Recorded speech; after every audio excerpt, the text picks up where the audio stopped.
Morning everyone. ఈరోజు గణిత శాస్త్రవేత్తల కృషి గురించి చెప్తాను. ఇది మీకు టెట్లో చాలా అవసరం ఉంటుంది.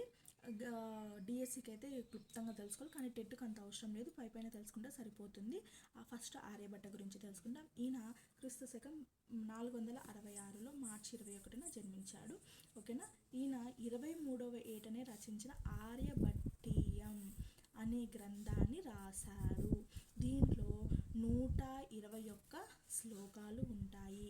ఇవి 4 పాదాలుగా విభజించారు. ఒకటి గీతిక, గణిత, కాలక్రియ, గోళ అనే పాదాలను విభజించారు. ఫస్ట్ పాదంలో ఏమేమి ఉన్నాయి, సెకండ్ పాదంలో ఎన్ని శ్లోకాలు ఉన్నాయి. ఫస్ట్ పాదంలో 10 శ్లోకాలు ఉన్నాయి, సెకండ్ పాదంలో 33 శ్లోకాలు ఉన్నాయి, మూడో పాదంలో 25 శ్లోకాలు ఉన్నాయి, నాలుగో పాదంలో 50 శ్లోకాలు ఉన్నాయన్నమాట.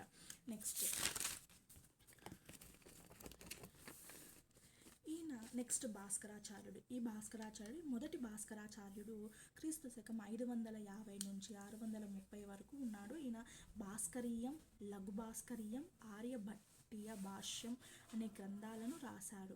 మీరు దీన్ని కొంచెం గుర్తుపెట్టుకోవాలి. ఆర్యభట్టీయం అంటేనే మనం ఆర్యభట్ట గుర్తుకొస్తాడు, అది పెట్టకూడదు.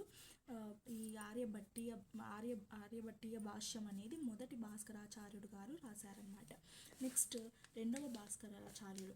ఈయన క్రీస్తు శకం 1114లో జన్మించాడు. ఈయన సిద్ధాంత శిరోమణి అనే గ్రంథాన్ని రచించాడు. ఇది ఫస్ట్ భాగంలో ఉంటుంది. అది కూడా లీలావతి అని పేరు పెట్టారు. ఆ ఫస్ట్ భాగానికి లీలావతి అని పేరు పెట్టారు అన్నమాట. ఆ లీలావతి అనే గ్రంథంలో సిద్ధాంత శిరోమణి అనే గ్రంథం రాశారనమాట. నెక్స్ట్ శ్రీనివాస రామానుజన్. ఈయన 1887లో డిసెంబర్ 22న మద్రాసులో ఈరోడ్లో జన్మించాడు. ఈయన గురించి కొంచెం మనం బాగా తెలుసుకోవడమే మంచిది. ఈయన గురించి మనకు చాలా వరకు అన్ని టెట్టులలో ఈయన గురించి కనీసం ఒకటన్నా ఉంటుందని నా ఉద్దేశం.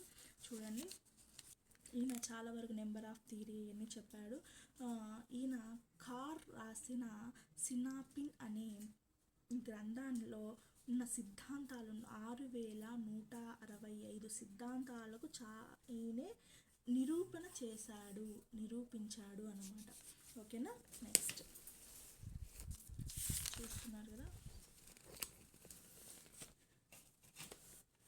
నెక్స్ట్ యూక్లిడ్ అనే ఆయన గురించి చెప్పుకుందాం ఈరోజు. ఈయన ద ఎలిమెంట్ అనే గ్రంథాన్ని, డేటా అనే గ్రంథాన్ని కూడా రచించారు. ద ఎలిమెంట్లో ఇది కొంచెం ఇంపార్టెంట్, ఇది చాలాసార్లు అడిగారు. ఎలిమెంట్లో ఎన్ని భాగాలు ఉంటాయంటే 13 భాగాలు ఉంటాయి. ఓకేనా. నెక్స్ట్ చూడండి.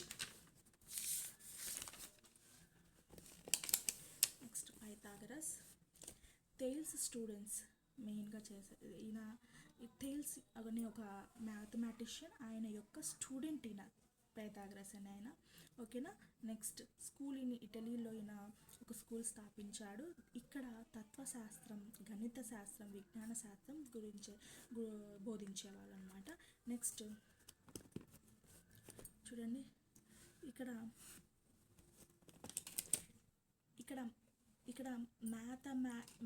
మ్యాథమెటిక్స్ అనే పదప్రయోగం జరిగింది ఫస్ట్ ఎక్కడ అంటే పైథాగరస్ యొక్క స్కూల్లోని అనమాట. ఓకేనా. చూడండి ఆయన సేవలు ఇవన్నీ. Next Georg Cantor. ఈయన రష్యా దేశస్థుడు, సెయింట్ పీటర్స్బర్గ్లో జన్మించాడు. సమితివాదాన్ని ప్రతిపాదించాడు. ఓకేనా. థియరీ ఆఫ్ ఇన్ఫైనైట్ సెట్ అనే వ్యాసాన్ని ప్రచురించాడు. కార్టర్కు 1904లో రాయల్ సొసైటీ సిల్వర్ మెడల్, 1912లో సెయింట్ ఆండ్రూస్ యూనివర్సిటీ నుంచి డాక్టర్ ఆఫ్ లాస్ అనేది ఆయనకి లభించాయన్నమాట సేవలు. ఒకసారి చూడండి, ఇక్కడ ఒక చిన్న ఇంపార్టెంట్ పాయింట్. ఆధునిక గణితానికి, తత్వశాస్త్రానికి పితామహుని పేర్కొనింది గణిత శాస్త్రవేత్త ఎవరంటే రెన్ డెకార్టే, ఫ్రాన్స్ నుంచి. నెక్స్ట్ ఇంతవరకు చాలు. Thank you. మీకు ఒకవేళ ఇవి కనుక మీకు నచ్చినట్లయితే, మీకు ఈ ఫొటోస్ కావాలి అని అంటే నేను లింక్ పెడతాను. Please like, share and subscribe చేయండి ప్లీజ్. Thank you.